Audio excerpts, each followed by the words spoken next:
सदन के समक्ष गुहार लगा रहे हैं। पहला मांग है कि हम लोग का विभाग तक, लेकिन अभी तक किसी प्रकार कोई विभाग तय नहीं किया गया है। और दूसरा मांग है कि जो पिछले सत्र में जो वेतन वृद्धि हुआ है 25%, वो उनको लाभ मिल जाए वेतन वृद्धि का, तो वो भी अभी तक आदेश जारी नहीं किया गया है। अभी जो वर्तमान में सरकार आई है तो बोल रही है कि सब कुछ बढ़िया चल रहा है, सब लोग खुशहाल हैं और आप लोग धरना में आके बैठ जाते हैं। कुछ भी खुशहाल नहीं है। यहाँ तक कि हम लोग को पिछले सत्र का अभी तक 8 से 9 महीना हो गया, वेतन भी जारी नहीं किया गया।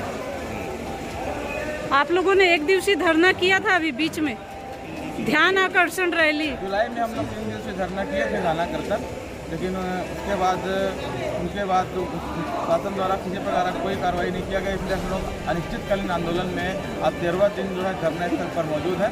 और अगर यदि शासन जो है मांग पूरा नहीं करता है तो हम लोग और भी ज़्यादा उग्र आंदोलन करेंगे। अपने पूरे परिवार के साथ जो है धरना स्थल पर बैठेंगे और यहीं पर रहेंगे। और आप लोगों की क्या मांगे, किससे किससे मुलाकात किए हैं इस विषय में, उसके बताइए। इस संबंध में हम लोग 3 बार माननीय मुख्यमंत्री जनदर्शन में मुलाकात किए हैं। खाद्य मंत्री से मिले हैं, सहकारिता मंत्री से मिले हैं, यहाँ तक कि वित्त मंत्री OP चौधरी जी से भी मुलाकात हुआ, कृषि मंत्री से मुलाकात हुआ और राजस्व मंत्री से मुलाकात हुआ। जितने भी जो कतावर मंत्री हैं शासन के, सभी से मुलाकात करके मांग पत्र उनको दिया गया है और अपनी समस्याओं से अवगत करा दिया गया। आश्वासन नहीं मिला? आश्वासन बस मिलता है, लेकिन किसी प्रकार कोई कार्रवाई नहीं की गई है। तो आप लोगों की प्रमुख मांग में क्या बात, वेतन वृद्धि है या आप लोग विभाग में नियमितीकरण की मांग कर रहे हैं? प्रमुख मांग हमारी विभाग तय है, विभाग तय कर नियमितीकरण किया जाए, ये सबसे पहला मांग है।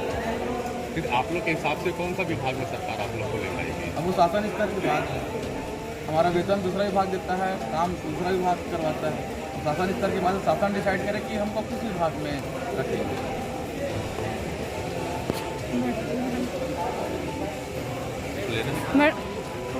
मैडम, आप लोग 18 तारीख से यहाँ बैठे हुए हैं, घर परिवार छोड़ के, क्या हालात हैं अभी आपके घर के? हमारे घर की स्थिति को पूछिए मत मैडम, हम ही घर के जिम्मेदार हैं। हमारे पीछे हमारा परिवार है, परंतु हम अभी वर्तमान में उधारी लेकर के यहाँ आ रहे हैं। बहुत हमारी स्थिति सोचनीय है। 8 माह हो गया है, सरकार वेतन जारी नहीं किया है। 3 दिवसीय धरना भी किए हैं, उसके बावजूद सरकार सूद नहीं ले पा रही है। मजबूरी में हमको अनिश्चितकालीन आंदोलन करना पड़ रहा है। वर्तमान में सरकार का जो धान खरीदी का कार्य है, बहुत महती धान खरीदी का कार्य है और उसमें किसान का पंजीयन का कार्य चल रहा है, बहुत हुए कृषकों को भी पंजीयन का कार्य चल रहा है। वो सारा कार्य वर्तमान में बाधित है। हम भी मजबूर हैं। सरकार यदि हमको समझ नहीं पा रही है तो इस बार हम आर या पार के लिए यहाँ पे ठान करके आए हैं। सरकार यदि हमको विभाग नहीं देगी तो हम भी धान खरीदी में वापस नहीं जाने वाले। आगे के लिए क्या रणनीति आप लोग तैयार किए हैं उसके लिए? हमारी जो रणनीति है, जब तक सरकार हमको आ करके हमको विभाग नहीं देगी, हम यहाँ से नहीं हटेंगे। हमारा परिवार यहाँ आने के लिए तैयार है। अभी 10-12 दिन में कोई आया आप लोगों से मुलाकात करने? अभी ये 13वां दिन है, किसी भी शासन के उनके माध्यम के द्वारा यहाँ आया नहीं गया है। कल हमारे द्वारा सद्बुद्धि यज्ञ भी किया गया है। भगवान से यही प्रार्थना है कि उनको सद्बुद्धि दे। हम भी उनके बाल बच्चे के समान हैं, है ना। और ये हम जितने भी ऑपरेटर हैं, हम अपने ग्रामीण स्तर के हैं, अन्य कहीं बाहर से नहीं हैं। हम छत्तीसगढ़ के ही उन्हीं के भाई भतीजे ही हैं। हमारा भी परिवार है। इस प्रकार से जो चुनाव में लड़ के आते हैं, उनका कितना न कितना अधिक उनका वेतन है, उनका भत्ता है, विभिन्न प्रकार की सुविधाएं हैं। जो केवल 5 वर्ष के लिए आते हैं, उनको इतना सुविधाएं दी जाती है। हम तो 17 वर्षों से यहाँ हैं और सरकार का किसी एक विभाग का नहीं, सहकारिता विभाग, खाद्य विभाग, राजस्व विभाग, कृषि विभाग और जो अपेक्ष बैंक है राज्य स्तर का, जो किसानों को वित्त प्रदान करती है और उस वित्त के माध्यम से किसानों का जनजीवन ऊंचा उठता है और उनको जीरो बैलेंस में उनको लोन देती है। उस लोन का संधारण हमारे द्वारा किया जाता है। उनको खाद बीज जो दिया जाता है, उनका जो प्रधानमंत्री फसल बीमा, राज्य तो राज्य हम केंद्र सरकार का भी कार्य कर रहे हैं।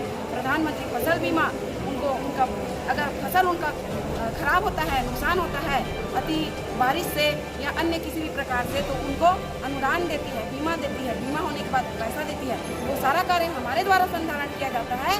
लेकिन बहुत बड़ी विडम्बना है कि सरकार हमारी सूद नहीं ले रही है। तो सरकार से आप सबके माध्यम से निवेदन है, आप उनके चौथे स्तंभ हैं और आप सबका हम सम्मान करते हैं। हमारी बात को आप उन तक पहुँचाएँ और हमारी छोटी सी जो मांग है, एक विभाग दे दे। ऑलरेडी वो पेमेंट तो हमको दे ही रही है, केवल वो हमको विभाग दे दे और हमें भी जीने खाने का मौका दें। आगे चुनाव है, आप लोगों के इस धरने का आंदोलन का क्या असर पड़ेगा उस चुनाव बहुत पे? ही ज़्यादा असर पड़ेगा। हमारे और किसान के बीच इतना अधिक फाउंडेशन है, इतनी ज़्यादा आत्मीयता है। कोई भी किसान समिति में आता है तो ऑपरेटर कहाँ है, और सरकार और किसान के बीच हम बीच की कड़ी है। सरकार का सारा कार्य हम ग्रामीण स्तर में बैठ करके हम कर रहे हैं, तो हमारी भूमिका इतनी अधिक है, सरकार को समझना होगा। यदि समाज सरकार नहीं समझेगी तो जो किसान कौन है, हमारे चाचा हैं, हमारे पिता हैं, हमारे भैया हैं, हमारे रिश्ते नाते हैं, तो क्या वो हमारा साथ नहीं देंगे? बिल्कुल साथ देंगे, वो हमारे साथ हैं, और इसलिए हम पूरे हौसले के साथ यहाँ आकर के बैठे हैं। अपना परिचय। मैं कुमारी मीनाक्षी यादव, प्रदेश उपाध्यक्ष, जिला शक्ति